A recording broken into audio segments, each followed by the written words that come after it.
আরে কি ব্যাগ দেছে? এটা আড়ি কুটি রাখা ব্যাগ, তারপরেও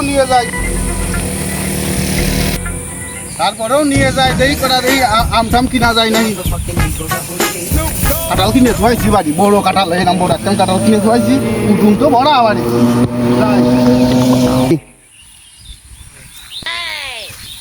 ভাই দাঁড়া মাঠে বসা লোক দেখা চাইছি, পয়সা করে দেওয়া লাগবে না ভাই।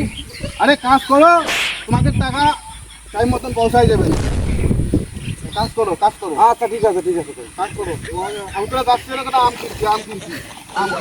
আচ্ছা ভাই ঠিক আছে।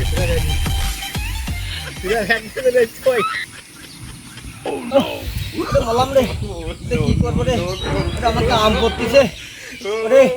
আমি বললাম রে আমি কি করবো রে, আমার তো আম পড়তেছে, আমি কোনে যাবো রে? ওরে মরিছি রে, আম পড়তে সব শেষ হয়ে গেল ওরে। ওরে আমি কোনে যাবো রে? আশপাশে একজন ডাক্তারের দোকান রে, ওরে আমি বললাম রে আমি কোনে যাবো রে? ওরে বাসা, ও আম পড়তে শেষ হয়ে গেল রে, ওরে বললাম।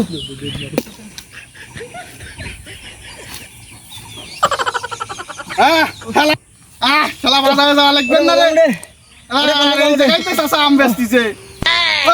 দাও, এর মধ্যে দাও, 2 কেজি দাও। কি দেবো? আম বেচতিছ? আরে আমার কি আম বাগান আছে নাই? টাকা দিবান না, আমি টাকা দিবান না, ব্যাগ নিয়ে আইছি, টাকা দিবান না। আরে জবর জ্বালা তো, আরে আমার আম পড়তি এইটাই দাও, এর মধ্যে বাজারে যাওয়া। আম আসা হয়েছে, আম আসা ওরে। আরে কোন কি পাগলের ইস্যু হয়েছে? হয়েছে রে? আম আসা। আহা আমি পারি না, আর পারি না। আরে কোন পাগলের ইস্যু করেছে রে? আমি রে মনে দুঃখী মনে আলাম, মনে হতে আর আমি মনে করছি রে চাচার মনে আম পড়তেছে বাগানের আম, বাগানের কাছেই বসে রয়েছে। আর শালা চাচা কয় যে আমার বলে আম আসা হয়েছে। বাজারে শালার কি আগল পাগল পেলাম রে। শালার কোনো জায়গায় শান্তি নেই, আমি তো মলাম রে।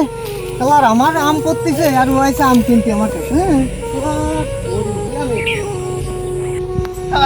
আমি কি একটা মাংসের মানে পড়ে গেছি রে আমার। এখন এই বাকিস কোনো লোকজন ছিল না, ওই লোক চাষা হইলো আম পড়তেছে, আম মশা হয়েছে, আমি বলছি আম বেচতেছে।